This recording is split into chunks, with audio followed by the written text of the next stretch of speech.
तो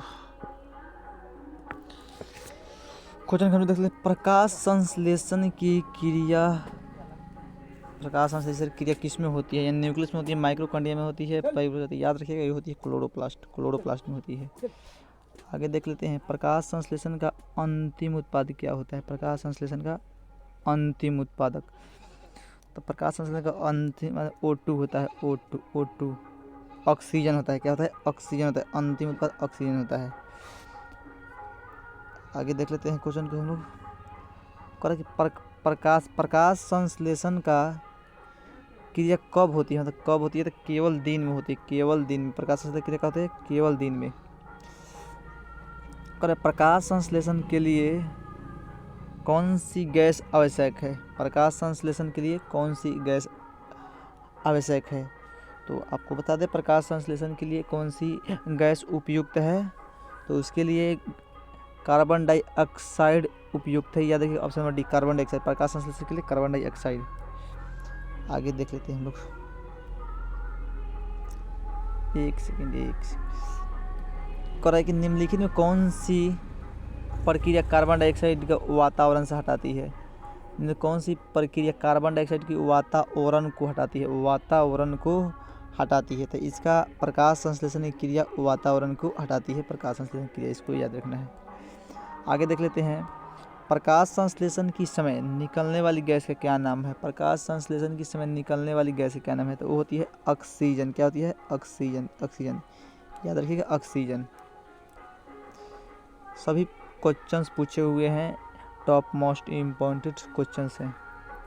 तो आगे कर रहा है, प्रकाश संश्लेषण के समय निकलने वाली गैस का नाम क्या है? तो वो हो गया ऑक्सीजन। अब आगे देख लेते हैं क्वेश्चन नंबर 60। एक सेकेंड। तो प्रकाश संश्लेषण के दौरान निकलने वाली ऑक्सीजन किसके विखंडन से आती है? प्रकाश संश्लेषण के दौरान निकलने वाली ऑक्सीजन किसके विखंडन से आती है? तो इसका हम लोग देख लें, किसके विखंडन से आती है? तो जल के विखंडन से आती है। क्या? तो जल का विखंडन से आती है। आगे हम लोग क्वेश्चन को देख लेते हैं, करें कि प्रकाश संश्लेषण के दौरान ऑक्सीजन किस कारण विमोचित होती है? प्रकाश संश्लेषण के दौरान ऑक्सीजन किस कारण विमोचित होती है? तो इसका हम लोग ऑप्शन नंबर याद रखेंगे, जल के अपघटन द्वारा विमोचित होती है। क्वेश्चन नंबर 162 देख लेते हैं। क्वेश्चन नंबर 162 देख लेते हैं। 162 क्या कहता है? 162 कह रहा है कि यदि पृथ्वी पर पाई जाने वाली वनस्पतियाँ यानी पेड़ पौधे समाप्त हो जाए तो किस गैस की कमी होगी? ये बहुत ही मोस्ट इम्पॉर्टेंट क्वेश्चन है। बहुत इसको मतलब एकदम स्टार मार कर याद रखना होगा इस क्वेश्चन को यार स्टार मार्क को याद रखना होगा। तो इसे कार्बन डाइऑक्साइड की हो जाएगी। ठीक है, ऑप्शन नंबर ए कार्बन डाइऑक्साइड। यदि पृथ्वी पर पाई जाने वाली वनस्पति या पेड़ पौधा समाप्त हो जाए तो किस गैस की कमी होगी? तो कार्बन डाइऑक्साइड की कमी होगी। आगे देख लेते हैं, आगे की प्रकाश संश्लेषण की क्रिया में प्रकाश ऊर्जा बदलती है। प्रकाश संश्लेषण की क्रिया में प्रकाश ऊर्जा क्या बदलती है? तो रासायनिक ऊर्जा। याद रखेंगे, क्या रखेंगे? रासायनिक ऊर्जा। तो 163 कितना हो जाएगा? बी, यानी रासायनिक ऊर्जा बी हो जाएगा। बी याद रखेंगे। आगे देख लेते हैं, निम्नलिखित में किसका प्रयोग पौधा को खदान का भंडारण तैयार करने के लिए मुक्त किया जाता है? निम्नलिखित में किसका प्रयोग पौधे को खदान का भंडारण तैयार करने के लिए मुक्त किया जाता है? तो कार्बन डाइऑक्साइड और ऑक्सीजन, जल और ऑक्सीजन, कार्बन डाइऑक्साइड और नाइट्रोजन। तो इसका हम याद रखेंगे कार्बन डाइऑक्साइड और जल को ही रखते हैं खदान तैयार करने के लिए मुक्त। आगे देख लेते हैं, आगे कह रहा है कि फोटोसिंथेसिस की किस स्तर पर ग्लूकोज का निर्माण होता है? किस स्तर पर ग्लूकोज का निर्माण होता है? तो केल्विन साइकिल। कैसे याद रखेंगे? केल्विन साइकिल एकदम याद रखेंगे। आगे देख लेते हैं हम लोग नेक्स्ट क्वेश्चन को। आगे कह रहा है कि निम्नलिखित में से कौन सा ऑर्गेनल पौधे में CO2 कार्बन डाइऑक्साइड और जल ऊर्जा पाइरूवेट के व्यवधान को पोषित करता है? तो 166 के हम लोग याद रखेंगे ऑप्शन नंबर सी, यानी माइक्रोकॉन्ड्रिया। क्या? माइक्रोकॉन्ड्रिया। माइक्रोकंडिया रखते हैं, माइक्रोकंडिया। क्वेश्चन नंबर यहीं से हम लोग देख लेते हैं 167। कतल है निम्नलिखित में से किसके द्वारा प्रकाश प्रक्रिया से अंधकार प्रक्रिया की ओर स्थानांतरित करता है। तो यहीं से हम लोग ऑप्शन नंबर इसका बी याद है, एटीपी हो जाता है। क्या होता है? एटीपी। क्वेश्चन नंबर हम लोग 167 देख लेते हैं। 167 हो गया। 168 देख लेते हैं। तो क्वेश्चन नंबर 168 का है कि पौधे की पत्तियों से पानी का वाष्पीकरण क्या कहेगा? पौधों की पत्तियों से पानी के वाष्पीकरण को क्या कहते हैं? तो इसका हम लोग रखेंगे, इसको कहते हैं हम लोग ट्रांसिप्रेशन। क्या कहते हैं? ट्रांसिप्रेशन कहते हैं। इसको याद रखेंगे, मोस्ट इम्पोर्टेंट क्वेश्चन से। हम लोग आगे देख रहे हैं क्वेश्चन को, थोड़ा सा हम लोग देख रहे हैं, आगे देख ले रहे हैं थोड़ा सा।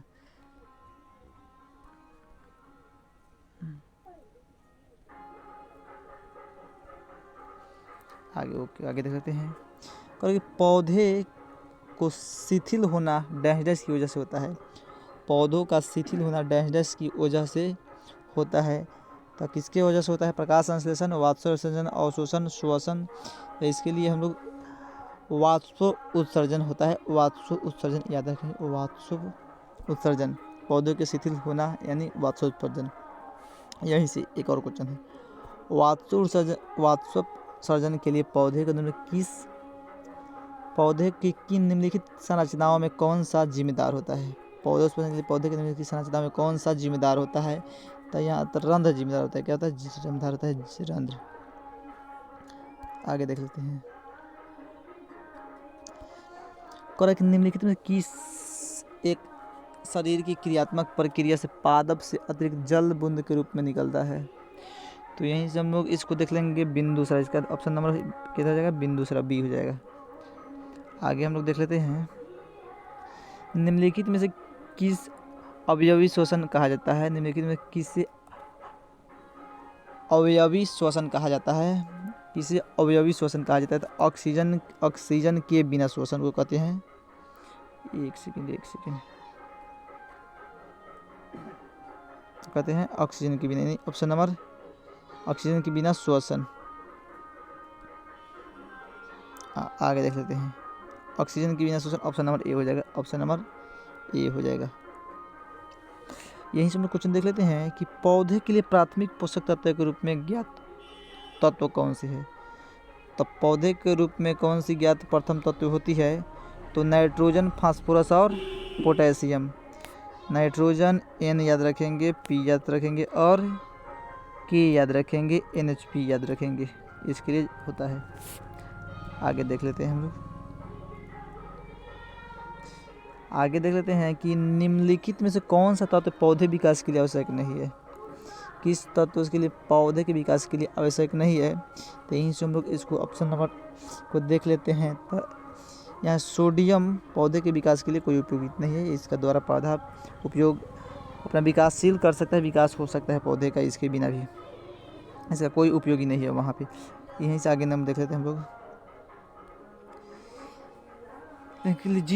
जिस रूप में पौधे नाइट्रोजन प्राप्त करते हैं उसे क्या कहते हैं?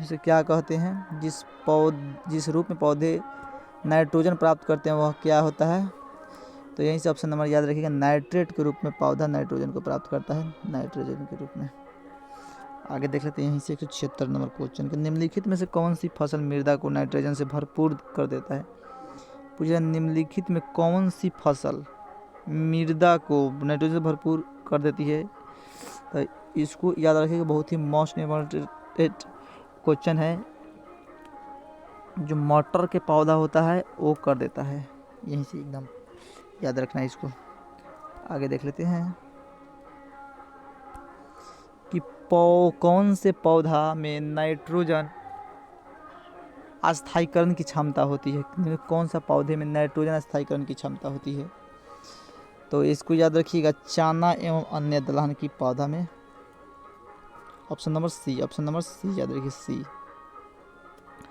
यहीं से क्वेश्चन दिया है 178 नंबर देख लेते हैं कि ऑक्सैनोमीटर का प्रयोग करते हैं किस लिए? ऑक्सैनोमीटर तो इसको करते हैं वृद्धि दर नापने में, क्या करते हैं, वृद्धि दर मापने में करते हैं, वृद्धि दर मापने में। यहीं से आगे देख लेते हैं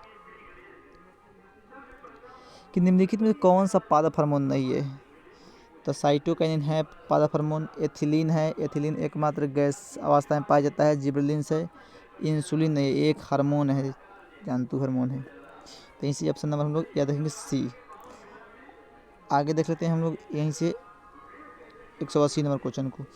निम्नलिखित में कौन सा पौधा का हार्मोन नहीं है, पौधे का हार्मोन नहीं है। तो सेम है, साइटोकाइनिन पौधा हार्मोन है, ऑक्सीजन पौधा हार्मोन है, जिबरेलिन पौधा हार्मोन है, यहाँ से कैल्शियम पौधा हार्मोन नहीं है। तो ऑप्शन नंबर देखेंगे सी। आगे देख लेते हैं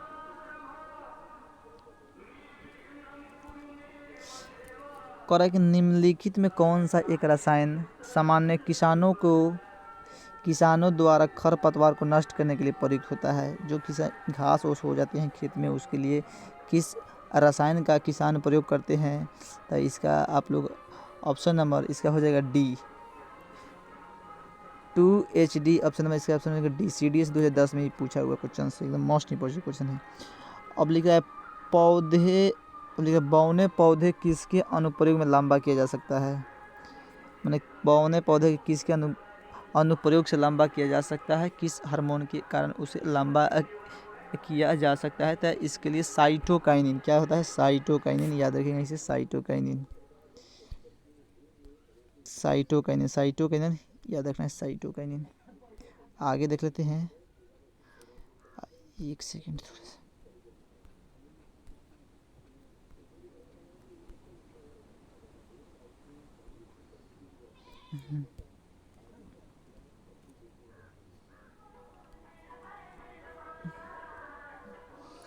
लेकिन डेंजरस रसायनों का एक समूह है जो कोशिका विभाजन और पौधे के गठन को प्रभावित करता है। कौन सा रसायन है। तो इसका 184 का हम लोग याद रखेंगे ऑप्शन नंबर ए, यानी साइटोकाइनिन रसायनों का एक ऐसा समूह है जो कोशिका विभाजन और गांठों को प्रभावित करता है। साइटोकाइनिन हो जाएगा इसका आंसर, याद रखना है।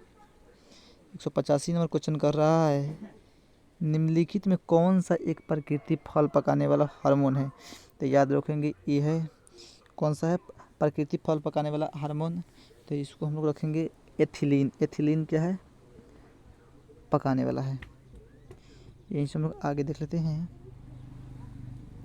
कह रहा है कि पादप वर्धन नियंत्रक भिन्न रासायनिक संरचनाओं में छोटा साधारण अणु होते हैं, ये क्या है। तो यही से आप लोग ऑप्शन नंबर याद रखिएगा कि इंडोल यौगिक, एंडलिन व्युत्पन्न करना और टर्पीन है। इस क्वेश्चन नंबर हम लोग देख लेते हैं 187। गन्ने का लाल सांसाड किसके कारण होता है। गन्ने का लाल संडाद किसके कारण होता है। तो आप लोग इसको याद रखिएगा, स्टार मार के इसको याद रखिएगा आप लोग, याद स्टार मार के। तो इसका होता है ऑप्शन नंबर क्या हो जाएगा ए, यानी हो जाएगा कोलेटोट्राइकम हो जाएगा, कोलेटोट्राइकम। क्वेश्चन नंबर 188 के यहीं से देख लेते हैं हम लोग। पौधे का आर्द्र पतन रोग किसके कारण होता है। पौधे में आर्द्र पतन रोग किसके कारण होता है। तो यहीं से आप लोग देख लीजिएगा, होता है कथी, पिथियम डिबेरिनियम के कारण होता है। ऑप्शन नंबर ए याद रखिएगा, ऑप्शन नंबर ए याद रखिएगा। आगे देख लेते हैं 189 नंबर क्वेश्चन। लिख ले, कार्नाल बंट एक बीमारी है। कार्नाल बंट एक बीमारी है। कार्नाल बंट बीमारी किस में होती है। तो इसको आप लोग बहुत ही अच्छे से देखिएगा, ये होता है गेहूं में कार्नाल बंट रोग। यहीं से हम लोग देख लेते हैं आगे क्वेश्चन को कि पौधे में व्हाइट बड रोग किसकी कमी से होता है। पौधे में व्हाइट बड रोग किसके कारण से होता है। तो इसका आप लोग याद रखिएगा, जिंक की कमी से पौधे में व्हाइट बड रोग हो जाता है। धान का खैरा रोग किस तत्व की कमी से होता है। धान में खैरा रोग किस कमी से होता है। जिंक की कमी से क्या हो जाता है, खैरा रोग हो जाती है।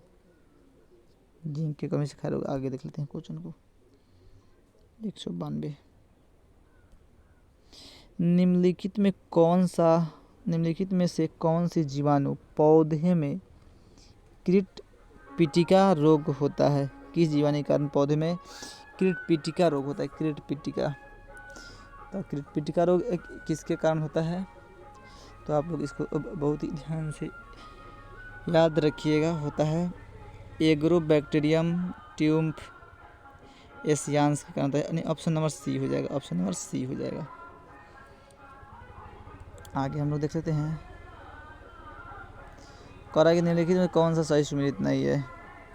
फसल कौरा निम्नलिखित में कौन सी सुमेलित नहीं है? तो बाजरा में कौन रोग होता है? अर्गट रोग, बिल्कुल सही है। मटर में पाउंड्री में बिल्कुल सही है। धान में उल्टा रोग बिल्टा होना चाहिए, यानी धान में हरित बाल रोग ई है, गलत, यानी ऑप्शन नंबर हो जाएगा ए। ऑप्शन नंबर ए याद रखना है। तो इकोलॉजी शब्द की रचना किसने की थी? इकोलॉजिक शब्द की रचना किसने की थी? तो इसको हम लोग बहुत ही ध्यान से रखेंगे। Ernst Haeckel. Option number A, Ernst Haeckel's. इस तरह की आगे की और सारे क्वेश्चन की भी देखेंगे। तब तक के लिए इतना ही।